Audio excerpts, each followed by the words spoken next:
asalaamaaleykum mbokk internet asalaamaaleykum mbokk xalima Seydina Seck moo am mbégte ak bànneex dellu si waat yéen fii seen biir émission dox daje nu ñu ko baaxoo di def mardi bu jot ci waxtu bi tey nag seen émission dox daje am benn gan boo xamante ne nekkatul ku ñuy présenté ci wàllum politique fii ci Sénégal soxna Hélène Tine la ñu koy wax ñu bëri xam ko ci combat am bi nga xamante yàgg na ko mëne ak détermination yi mu daan àndal engagement am ak surtout fit bi kooku tey la ñuy dal seen émission dox daje fas yéene waxtaan ak moom parce que ëmp leen di fan yëpp nga ñëkk gis muy wax comme nu mu daan mel bu njëkk lu waral tekk tekkaarewul dinañ si ñëw ak moom tamit ci parti bi nga xamante ni fa lañ ko ñëpp xamee woon muy AFP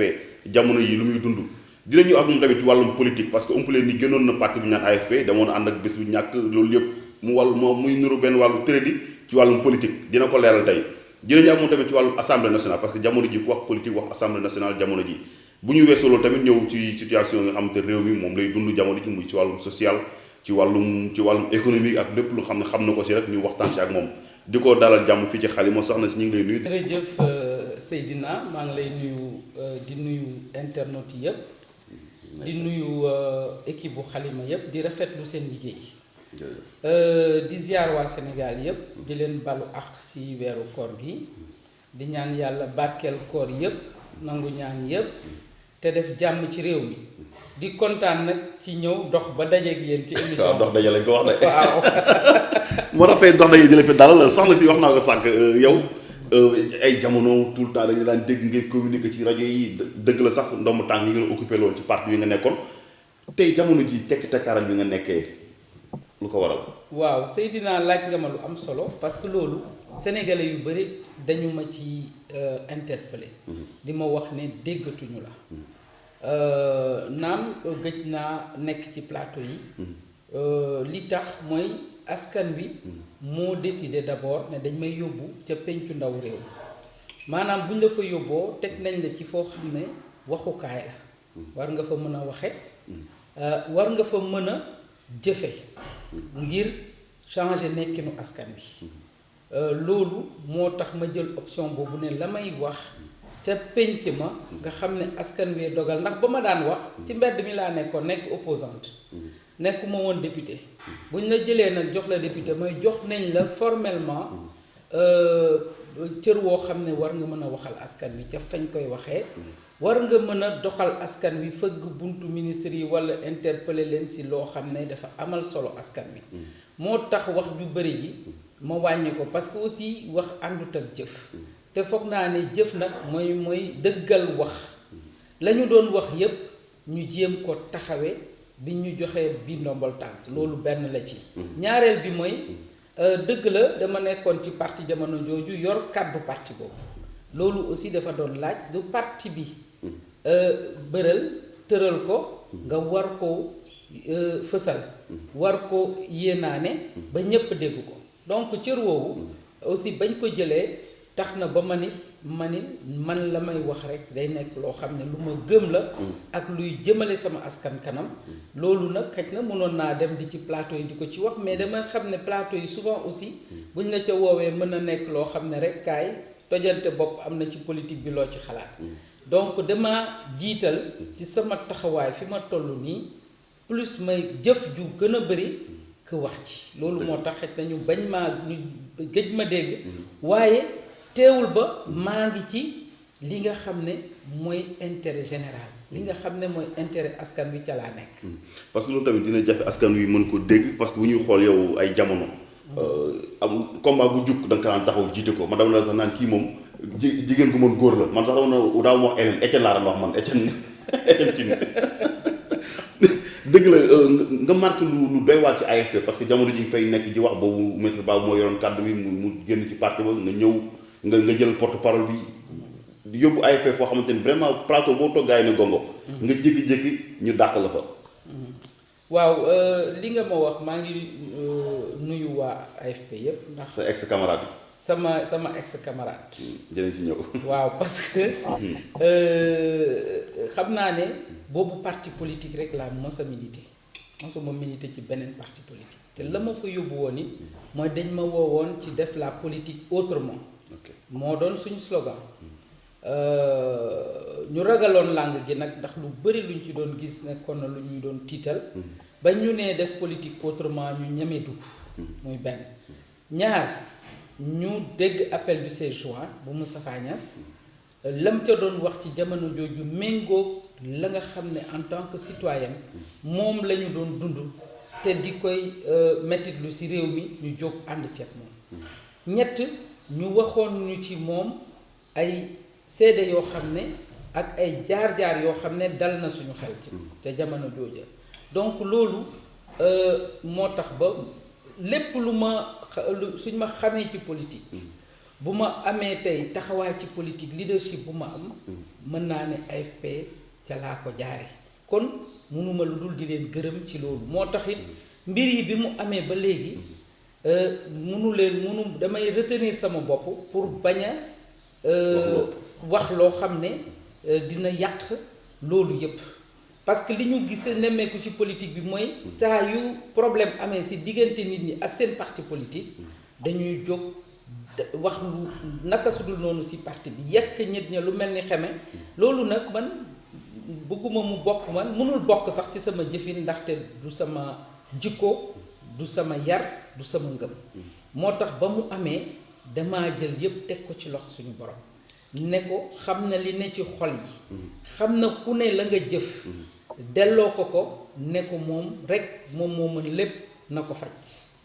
te suñu xoolee li xew depuis booba ba léegi mën naa ne suñu borom àtte na wone na dëgg bi ak ñépp ñi nga xam ne nag ci biir AFP ci mbir moomu doxal nañ ci doxalin boo xam ne nekk na doxalin bu jaaduwul ak bu rafetul ndax mbir bi lan la woon mooy kii kat ba xeex ba jotee yónni nañ ko mu xeex ndax damay fàttali ne AFP xëccoo ci ay cër musuma caa fekk cër yu rëy yi ñu ma ci jox yépp day nekk cër yoo xam ne AFP day dem ba du xamati nu muy def cër yooyu ñu jël ko jox la ko maanaam ba ma nekkee responsable régional de Thiès dama nekkoon adjoint wu sama càmmiñal na ko yàlla yërëm bu ñuy wax Abdou Mané mu nekk responsable régional ma topp ci moom yàlla dogal ci moom mu génn àddina ñu ngi koy ñaanal encore ñu ni ma yaa ci topp yen ma yen wax xam nga loolu kon yow daf laa dab beneen bi mooy dañoo toog ba AFP dem 2007 élection présidentielle ñu am loo xam ne sax matul 5% matul sax 5% parti ba yépp di bàbbeeku di daw yépp ña mënoon a daw dem seen yoon parce que nag Wade mu ngi doon entamé deuxième mandat am nag am doole ju rëy ñu bëree seen yaakaar tas mais teewul ba ñu continuer xeex ba ca la porte parole ba woon di met baabu dem ñu décider ba ñuy évaluer élection yooyu ne nañu dénk kàddu gi Elentine dénkuñu ko ci yaama neex na ba dafa fekk mouvement des femmes AFP jël cër woowa jox ma ko te ma ko doon doxal ba ñépp di ko gis la baabu gelé ay activités mi yépp maa ngi téye en tant que porte-parole du mouvement des femmes kàddu AFP di ko doxal xaaruma ci leneen donc dafa ñoom ci loolu lañ sukkandiku jël cër wa jox ma ko am na ñu wax ne nag dañ ma ko jox ci yaama neex dañ ma ko jox parce que c'était pas démocratique ak yu kenn xamul waaye la ma cay maanaam la ma cay jàpp rek ak li ci opinion bi di jàpp ndax bañ la ko joxee ndax da nga tëdd di nelaw ndax da nga ko wàññi wala da nga ko téye ba mu dëgër ba mu naa ne ci wàll woowu askan wi seedeel na ma ci te Moustapha Niasse mi secrétaire général AFP ci boppam seedeel na ma ci ni ko cër wañ ma joxoon dem naa ci ba jeex ànd ci ak ngëm ànd ci ak loyauté loolu ba mu amee nag 2008 2007 ba 2012 dina am na ñoo xam ne dañ toog ci parti bi xalaat ne taxawaay ak jëmm jooju ma doon jëmmal AFP ba sama tur ñu associé ko ak AFP daf leen tiital ñu xalaat ne xëj na dafa dama leen di nëbb asamaan xam nga asamaan kenn mënu ko nëbb kenn. jarul buuxante kuy buuxante pour gis asamaan say dina amut ñoom it dañ na comme dañoo tiit di bëgg maanaam jaaxle te nag dama xalaat ne parti ku ciy liggéey waruñu laa yeewu rek daal di la ne dañ lay liquider waaye dañ laa war a maanaam dooleel sargal la waaye nag la ca xew mooy dañoo yeewu ne dañ lay liquider ndax yow xëj na sa fësaay dafa ëpp boobu ba léegi waxuma te am na yoo xam ne du jar ma wax ko ci waaye ña ko doon mbébét ña ko doon jëf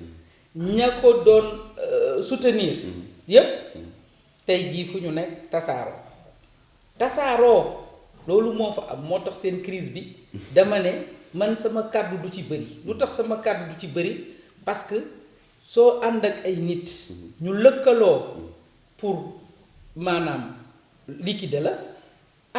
yàlla antalu ko ngay antanalu ko ngay yeewu ñooña àndoon ñoom seen bopp ñuy tojante bopp ba di reyante ci seen biir ba li xew Sénégal yépp teg ci seen bët mais yàlla dafa indi dëgg te loolu nag moo fa am looloo fa am xaw ma nag ndax gannaaw ba yàlla indi na dëgg léegi kon mën nañu wax ni Hélène Tine mën naa delluwaat kër baay waaw yàlla indi na dëgg te ci dëgg googu am na ay yoo xam ne xëj na ñu bari xamuñu ko ndax Sénégal toog nañu dégg sama ex frère yi nekk ak sœur yi nekk wax ngu na woote publiquement ne Hélène Tine dañoo bëgg mu dellu si ci parti bi ndax histoire jox na ko dëgg ñu bari dox ci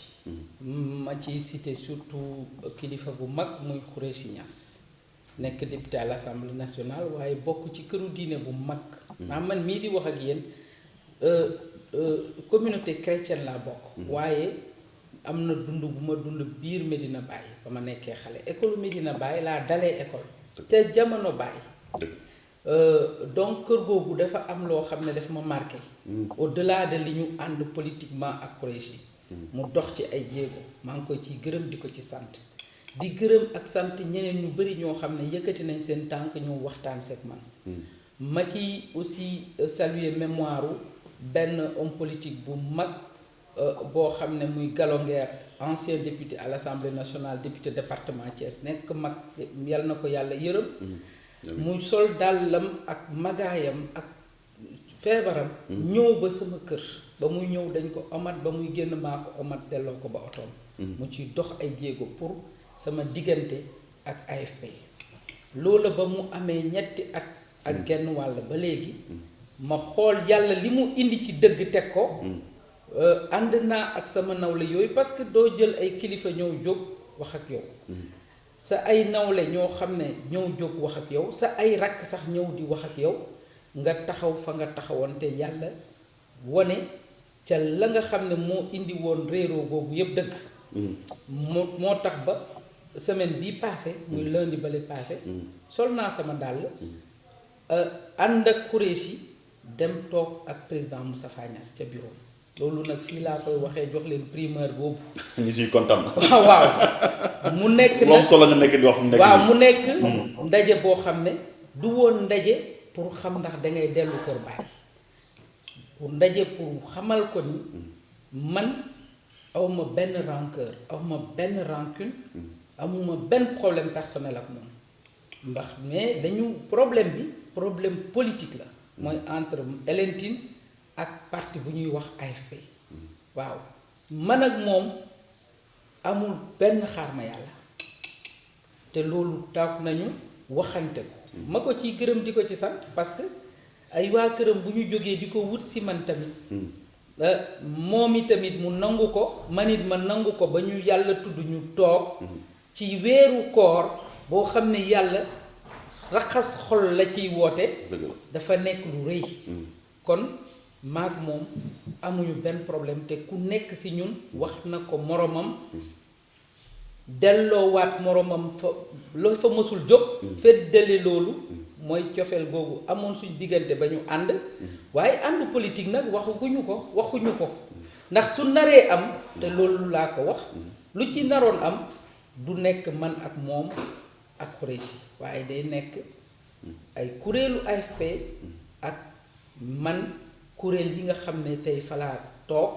muy mouvement M7 di mouvement pour un Sénégal d'éthique et de travail nga xam ne man ak sama yeneen naataango ñoo jóg tëral ko taxawagum fa sur le plan politique donc dellu kër baay moom kenn waxatu ko xanaa kay dellu kër baay kay saa yu ko fi nekk mën nañu jàpp ni RNT delluwaat na AFP. déedéet non parce que fi nekk boo ñuy wax tamit xam nga wax bi tamit dafa desee leer parce que boo ne dëgg la da nga ne yéen ñaar mosul am xaar ma yàlla. kon kay mosul am xaar ma yàlla kay jaratul ñu nekk fi di leen jiwal. mais xaar ma yàlla gisante kay pour xaar ma yàlla ci diggante nit ak moromam.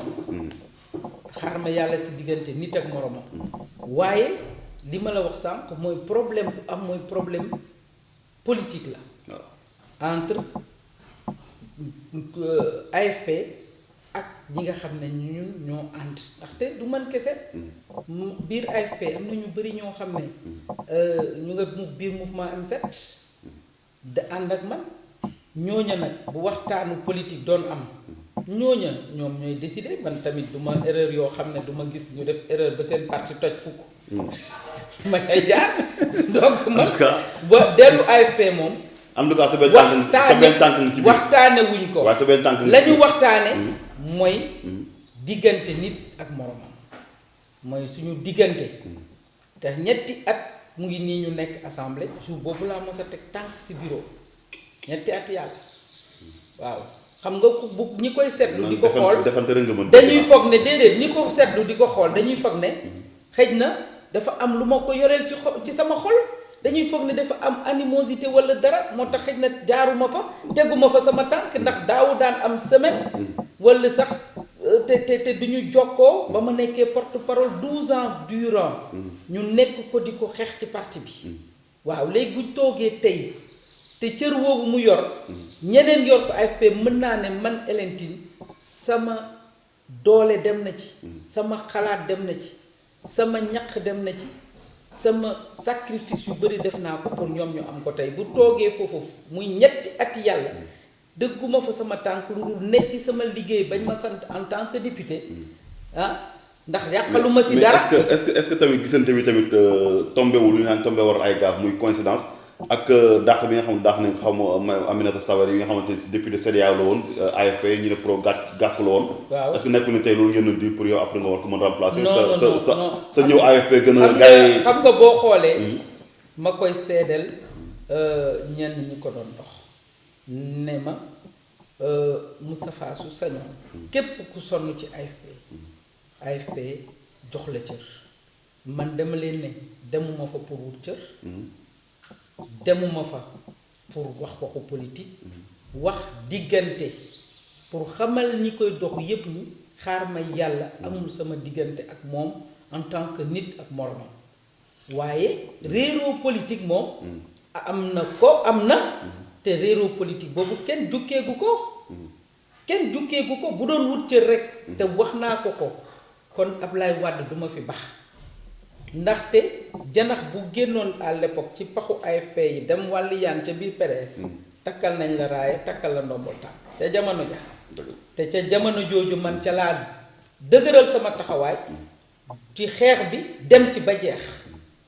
waaw te AFP yi wax naa ko pour 99 ba léegi maa nga fa cër yu nekk joxe nañ ko fa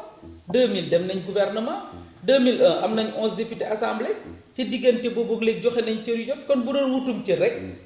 kon xam nga loolu du fa am donc wax dëgg yàlla tudduñu fa waxu joxe cër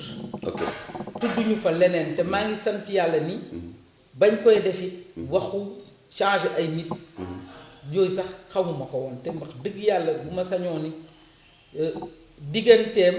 ak ñooña du yàqu bien que ñu ci gën a bëri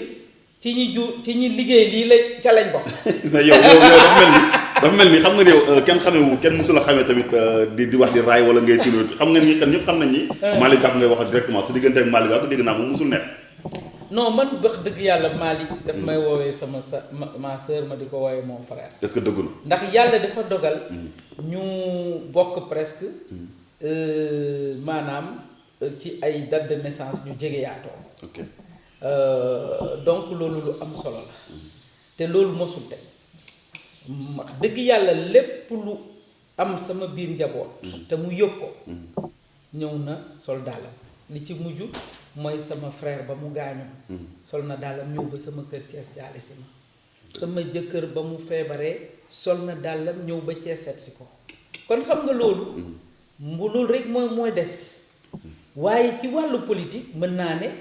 ah am na ay réeroo yu am suñu diggante yu mës a am parce que moom ak ñeneen dañu foogoon ne man maa leen naroon a nëbb jant bi ci biir AFP maa leen waroon nëbb asamaan si ci biir AFP loolu la bañ koy xalaatee tey foog naa ne li xew tey nekk na leçon politique si ñun ñépp ñu xam ne tey nit ku nekk da nga sa engagement sa loyauté sa dëggu moo lay taxa nekk leader ak am jëmm ci politique waaye du galgal ya ngay def sa morom walla xalaat ne sa morom moo lay yàqal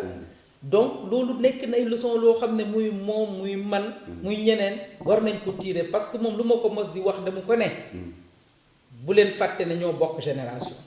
ndax ñi mag ñi jeexal nañ ba pare jeexal nañu te ñoo bokk génération donc suñu yàlla mayee wér ak gudd fan war nañ mën a dox ba jamono kenn xamul kuy tase kan dëgg la loolu laa mos di wax te loolu moom ci boppam mos naa yëkkati sama téléphone woo ko wax ko te fekk na nekkatuma AFP ndax dañ ñoom ba ñu nekkee ci nguur gi muy neex ñuy mbaboo dañ foogoon ne dara du mos a yàqu donc ñi mel ni ay Hélène na ñooñu nga xam ne jël nañ leen sànni leen fële pour ñoom ñooñu nañ leen snobé duñ leen faaleeti ma yeewu jël sama téléphone ne leen ah yéen de comme yéen a ngi si nguur rek foog ngeen ni que daal seen digganteeg ñeneen ñi soxlaatu leen ci dox dara ñu reconnaître ko ca laa leen wax ne xam leen ne ñoo bokk génération te ëllëg kenn xamul lu yàlla di def ëllëg nag tey am na lu si yàlla def donc man sànniwuma leen xeer bon dama leen bëgg wax rek ni ku ne ci kuréel ñuy daas paaka di ko jëmale ci sa morom nga ne kaay leen maa gën a mën a daas walla nga téye loxo kay daas muy rendi nga téye ko xalaat ne yow paaka googu xamal ne bu pare dana yàgg ci yow waaw loolu moo fi am. loolu yaakaar naa loolu leer na tey avenir u Hélène Tine ci wàllum politique. waaw sama avenir ci wàllu politique maa ngi ko teg d'abord ci loxo yàlla. ci loxo yàlla pour njëkk parce que loolu moom laa war a njëkk a wax. dëgg la ndax ci loxoom la lépp nekk. loolu leer na. waaw loolu leer na yow li nga téye sa loxo laa bëgg a xam. waaw bu koy sa loxo yàlla nag ndax moom mooy def lu ko neex ci nit ki. tamit ñu feddali suñu yaakaar ci askanu Sénégal. ndax képp ku fi politique. taxawaay booy am askan wee la koy jox te lu mu la koy joxe mooy nga necc la askan wa bëgg. Donc sama avenir politique pour l'instant dafa nekk loo xam ne dama jëlaat sama indépendance. par rapport au parti moom jeex na. donc bés du ñàkk il faut ñu leeral ko Sénégal yépp xam ko wax naa ko te sëñ Mansour maa ngi koy nuyu. di ko ziar surtout ci jamono koor gi. di ko féddali sama cofeel ci moom nga xam ne dafa jiitu bés du ñàkk. dafa jiitu bés du ñàkk. te loolu xam na ko xam naa ko njabootam xam nañ ko. am fa ay sama maanaam xarit ak mën naa ne ay sëriñ sax yoo xam ne yàlla def ñu boole balaa bés du ñàkk muy moom muy waa njabootam yépp ma ci nuyu bu baax a baax rakkam di Cheikh Oumar Sy di sama xarit di sama lépp. dëgg la donc loolu bu ma ko féddalee ba pare ma xam ne bés du ñàkk àndandoo bi ñu ànd dafa nekkoon une coalition électorale. bés du ñàkk nekk bu loon parti politique mouvement citoyen la woon te ci jamono jooju man su ngeen ko fàttalikoo dama ne jëlaat naa sama mbubbu citoyen taxaw fële en attendant di xool lu jëm ci politique bi ñu ànd bu rafet yàlla defal ñu ndam ñu am ñeenti député ba ñu ko amee tamit ba léegi ñu ngi réeroowuñu ci dara sauf que bés du ñàkk nekk na parti politique mais man adhéré wu ma benn parti politique. li ma wax mooy adhéré wu ma benn parti politique pour l'instant parce que dama dund ci politique loo xam ne dafa laajoon te dafa laaj xëj na ba léegi lépp aussi ci waxtaan ak ñi ma àndal ñu xool seppantal ba xool fu ñuy tegaat tànk parce que su dul loolu rek dañ lay. da ngay nekk koo xam ne cuuj càpp tey yaa nga fay suba yaa nga fay ginnaaw suba yaa nga fay bu yàggee ñun da nga sikk moo tax aussi sëñ Mansour ba ma woowee ci bés du ñaar dama ko ne dama bëgg jël pause réfléchir ba xam fu may teg sama tànk ci biir politique su ma xëyee jóge bi parti te nag mosuma sax signé lettre de démission à l'AFP donc balaa may adhéré feneen il faut que loolu moo. kon yow génn ko AFP ba tey. non dama ne j'ai tourné la page mais ñoom dàquñu ma binduma lettre de démission donc bu may adhéré feneen it dafa jaadu ma formaliser loolu dafa jaadu ma fësal ko wax ko waa Sénégal mais dañoo ànd ci coalition une coalition def benn partenariat gagnant-gagnant dem ci liste bés bu ñàkk maa ngi leen ciy gërëm di leen ci sant parce que lu rëy la ñu ànd yàlla defal ñu ndam dañu jëlee fu sori tamit ñu am ñeenti député ñun ku ci nekk ci suñu mor ci nekk ci ñun nga indi ci yow la nga xam ne moom nga mën sur le plan politique ñu ànd ba am ñeenti député donc loolu nag mënuñ ko fàtte mënuñu ko lu dul di leen ko gërëmee waaye loolu nekkul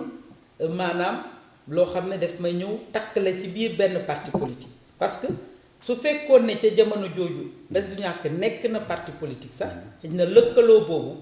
sur le plan de la loi mën na ma obligé ni man dama adhéré Bës Du Ñakk de fait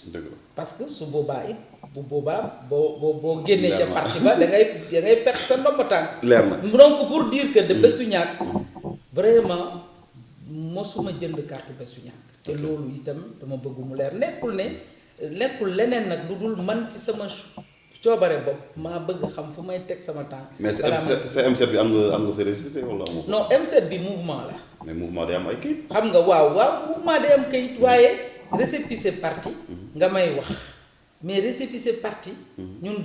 demuñu pour nekk parti politique. parce que man ci sama li ma gëm mooy parti politique yi dañoo bëri biir Sénégal. Seydina ñu ngi ci presque 300 partis politiques ci réew mu day ni Sénégal waaw léegi parti yooyu lan lay jëriñ. moo jaaxal ñëpp. waaw loolu moo tax man franchement ci ñi xalaat ne dañoo war a réguler parti politique yi la ku xalaat loolu it doo dem di yokkaat karaw ci xar mi. dëgg la kon daan da ngi créé parti junj doy na borom xel. yow sa benn tànk yi biir mais bu ñu toogee ba waxtaan ba xool mais. fu ñu neex dem fa su boobaa. dëgg la waaw fu ñu neex dem fa waaye nag bëgguma rek nga ni yaa ngi AFP. non mais ji ñu jëlee ba xel. non vraiment. loolu moom du loo xam ne. du ci c'est vrai que. lu si kanam daal rawuli ba sooy ànd ak ay nit. mënuloo jóg sax ne damay def lii. parce que bu fekkee da ngay ànd nit tamit nga jàpp nañ la tooñ dem ba yàlla àtte suñu borom àtte. kay war naa mën a jégaluwaat ne comme li moo taxoon ñëpp teg seen bët war naa mën dellu parce que tamit dëpp damul ndiggu jàmm. waaye loolu kay loolu dépendre si man kese. ok kon si yéen a ngi ciy waxtaan daal. dépendre si man kese waxtaanaguñu ci. d'accord waxtaanaguñu ci suñu biir kuréel yi ñuy ànd man ci biir M7 waxtaanaguma ci ak benn kuréelu AFP. waaw loolu moom dama bëgg mu leer ni bëccëg. dëgg la leer na ni bëccëg. waaw mbokk yi ba tey ñu ngi seen biir émission dox daje ba fi dalal Hélène Tine tey ci wàllum assemblée nationale wax nga sànq député fa nga nekk gis ngeen coow li fa nekk jamono ji mu mel ni tey ji assemblée dafa fàtte rôle am lu ko tax a jóg. parce que bu ñuy xool tey dañ naan député assemblée seen rôle mooy contrôle l'action du gouvernement mais yéen dafa mel ni tey yéen gouvernement bi exécutif ñoo leen di contrôler yéen. waaw loolu Seydina bu laaj nga ma laaj bu am solo surtout ci contexte bi ñu nekk. exactement jamono ji ñu ne. barki démb ak la xew assemblée. ñaaw na trop. waaw moo tax li nga indi am solo. ndax ba ñuy ñëw 2012 assemblée. surtout ñun député yi génnee ci Bës Du Ñakk dañoo amoon suñu liste. donc demuñu ci Benno Bokk Yaakaar wax nañ ko sax. waaye li doon suñu slogan. mooy dañu bëggoon une assemblée plurielle. plurielle d'abord parce que assemblée bi su plurielul. maanaam mu nekk benn groupe boo xam ne ñëpp dañuy xoolee benn côté rek. kon du sotti ñu bëggoon benn assemblée plurielle. moo tax sëñ Mansour te jamono jooju moom mu xalaat def listam yàlla tudd ma dem ànd ak moom ci liste boobu. muy lu rëy ci Sénégal. a nekkoon symbole surtout ci wàllu dialogue islamo-chrétien. donc jëmmal ko ci biir Sénégal ñu bëggoon assemblée plurielle. ndax ci liste boobu ñu def it indi na yokk na pluralité assemblée nationale. ndax tey soo xoolee communauté chrétienne bi ñetti député lañu fa. ma fay benn jigéen ci ñetti député yooyu. te mu jógee ko ci liste Bës Du Ñakk. ci jamono ju ñuy wax parité kon pluralité boobu ñu doon wut ak bëgg aussi assemblée bi mu am fa masse critique gu député yoo xam ne dañoo ñëw bëgg am seen bëti bopp kenn bañ leen abali bët moo ci slogan yi la beneen slogan bi moo doon une assemblée de rupture muy ñaari slogan yu am solo pluralité ak moo waroon indi rupture yooyu waaye li ñu gis depuis boobu ba léegi jaaxal nañ surtout li ñu gis barki démb jommal kenn ñu waaw la ñu gis barki démb jommal nañu waaw parce que soo xoolee d'abord jël nañ fa bés de 10 heures du matin xaw ma 11 heures ba 23 heures presque 22 heures 30 di wax ci benn proposition de loi nag dafa nekk loo xam ne gëdd buñu constitution bi jox assemblée nationale maanaam pour initiative des lois président de la république moo ko mën am ak député yi donc bu député yi demee loi bi ak proposition de loi waaw bu député yi demee ba gëdd googu charte réew mi jox leen askan wi jox leen mu ñu war a mën a proposer ay loi dafa nekk loo xam ne buñ ko indee assemblée dafa waroon nekk lu ñuy rafetlu loo xam ne lu baax rek lay doon réeroo waru ca woon sax mën na ci am ba léegi ndax xëy na gisin yi du bokk waaye na mu demee dafa jéggi dayo lu xew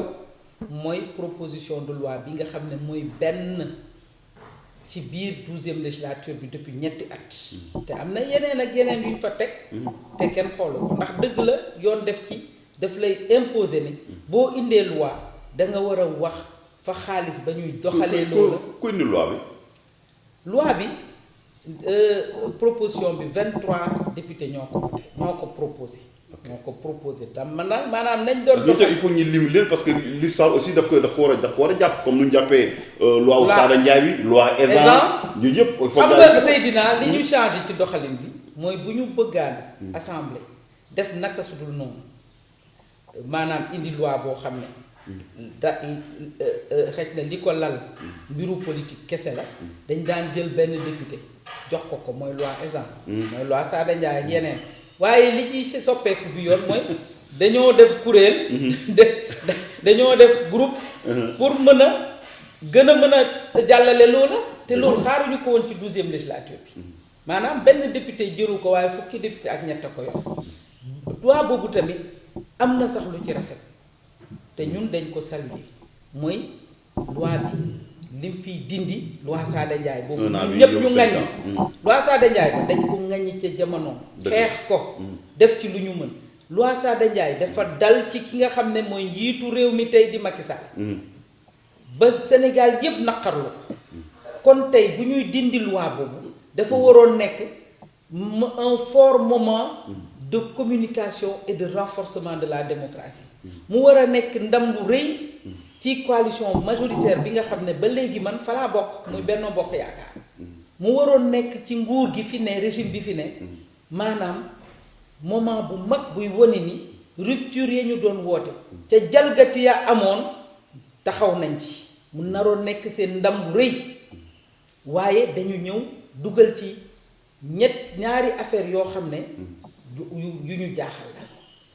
loolu moo indi coow li ci assemblée te man je dis que c'est regrettable parce que président de la république day ne dafa am problème de communication ba lépp lu muy def pour ñu fësal ko ba askan wi adhéré si dafa des na mais maa ngi doog a xam li ko indi ndax boo jëlee tey defar lu yànj yu lu taaru lu baax lu jub ba pare nga laxasee ko loo xam ne lu salte la wala lu baaxut la mais kenn du gis taar wa taar ba kenn du ko gis te tey li xew tey ci seen proposition bii mooy lu yànj lu rafet la ñu def mooy dindi loi Sada Ndiaye dañ caa ñëw indi fa d'abord loo xam ne acquis la woon démocratique mooy 10 députés pour constituer un groupe parlementaire boo waxee ñu ne dañ ko dem di ko mettre en conformité léegi ñoom après bu ubbi assemblée bu ubbiwaatee Benno Bokk Yaakaar ñoo fay am groupe parlementaire waaw mais xam nga loi bi indi na rétroactivité pour ne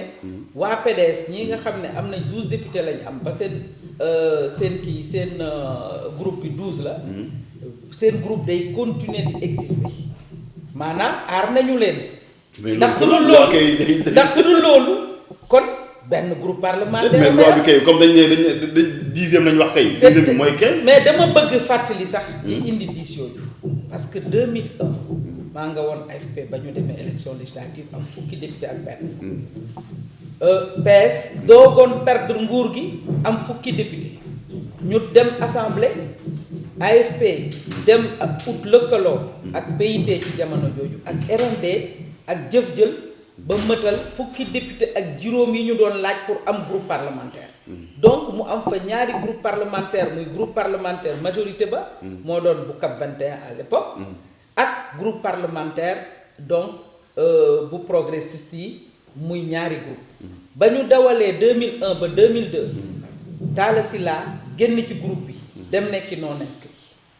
xam nga kon AFP amatul fukk ak juróom am fukk ak ñeent assemblée ba amatul nara am benn groupe parlementaire Abdoulaye Wade ci la jël ak nguur ga à l'époque ñu décidé ne dañuy càmbaraat loola yóbbu ko 10 ca la PS am groupe parlementaire ak fukka. parce que xam nga kooku tamit bu ñu wax loolu dañ ko war a sali parce que au moins AFP am groupe parlementaire ak fukk ak bennam ya ak ña desoon ci ay alliés xam nga kon ñoom ñooñu nga xam ne disposition boobu moo tax ba ñoom ñu mën a toog juróomi xawma ñaata at ci biir assemblée bi am seen groupe parlementaire waroon nañ tey sàmm loolu maanaam amuñu droit ñun def moins que Ablaye Wade ci code et on a fait moins que Ablaye Wade parce que ñoom ñooñu bu dul loolu loi boobu du ñu am groupe parlementaire te Ablaye Wade dafa xooloon ne ñu mel ni Tanor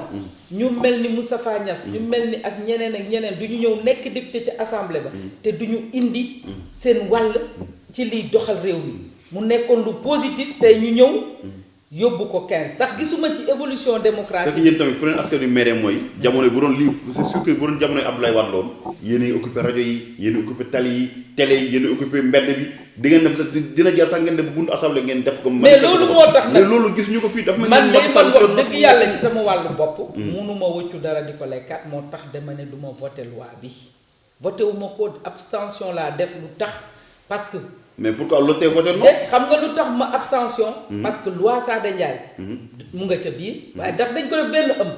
def ca loi Sada Ndiaye def ci 5 ans yi nga xam mooy 5 ans yi nga xam ne yokkal nañ ko bëgg stabiliser. poste président assemblée. te mu jaadu. def ci parité bi ñun jigéen ñi parce que loolu foog ñu leeral ko kenn mayuñu ko. d'accord kenn mayuñu ko. temps bi ñuy ñëw fi nekk nii. non c'est que proposition ba bañ ñu koy indi initial bi parité newu ca jigéen ñi ñoo taxaw ne buñ ko ci deful duñ ko voté donc bëgg jigéen ñi voté ko moo tax ñu ànd ceeg ñun loolu aussi lu jara leeral la jigéen ñee ko xeex ba ñu jox leen daal cadeau empoisonné la donc du cadeau empoisonné mais jigéen ñee ko xëcc ba indi ko mais ci assemblée bi wax dëgg yàlla delloo si nombre de groupes parlementaires ci 10 députés ci 15 yóbbu ko ci 15 députés pour man recul démocratique la bu leer parce que mën nañ fi toog nag ndax gis nañ ne ku fi daanu nguur gu fi daanu muy PS ba mu daanoo 10 la am PDS ñetti weer ba mu daanoo 12 la am kon gisuma sur le plan logiquement lan moo war a tax tey ñu ko yóbbu 12 ñu ko yóbbu 15 ñi ngi xam te élèves def ay jeew comme jël ay responsable comme ni ko Mamadou Diallo defee waaw man xam nga man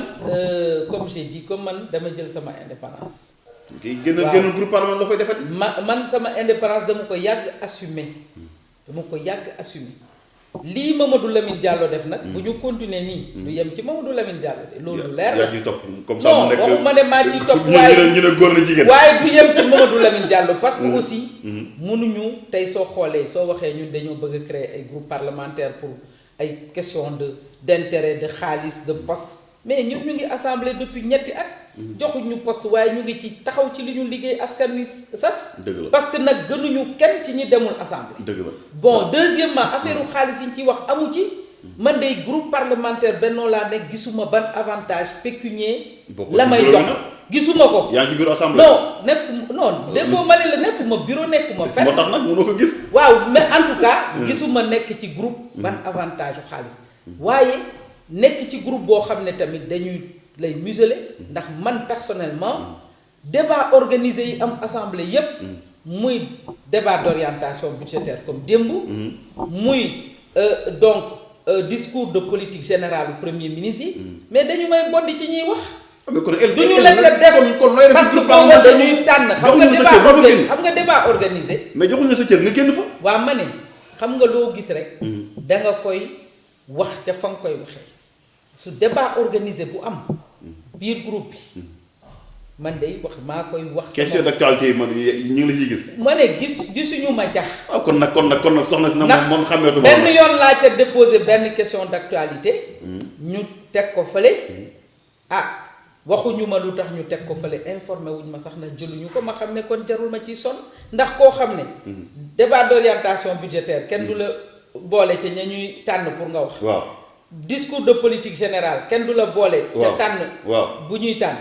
du mu tudd question d'actualité comme dañuy tànn kenn du la tànn te kenn du laaj sa xalaat tamit ma ne waaye yow soxna si jël sa responsabilité samay xalaat maa ngi koy waxee ca fa ma koy waxee ndax débat muy fan foo koy waxee non parce que loolu rek nekkul ci ay place waxukaay te loolu nag boo gisee assemblée waxoo fa sa xalaat déet maa ngi fay wax sama xalaat ci débat yi nga xam ne kenn mënul tere benn député mu wax maa nga fay wax sama xalaat loi bii barki démb wax naa sama xalaat jël sama ay ñu ñu dogal tey bu ñu amoon sañ-sañ nekk ñu ay li ñu wax seen xalaat dinañ waaye loolu lay wax ne le fait que ñuy bëgg limiter les groupes parlementaires fi muy wàññee restreindre liberté député yi ci loolu la ndax bu fekkee soo bokkee groupe parlementaire yow tey débat organisé yépp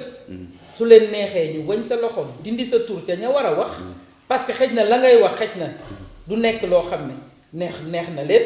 waaye man li neex askan wi lay xool seetuma li neex ma sàmba ak li neex ma dem ñu may def si temps bi jeex parce que bëggoon naa tamit ñu wax bu dee ñaari temps bi nag dafa gaaw a jeex nag Seydina lii kay da ngeen di yokk nag seen durée émission bëggoon naa ñu wax wala ngeen defal ma deuxième bis daal deuxième partie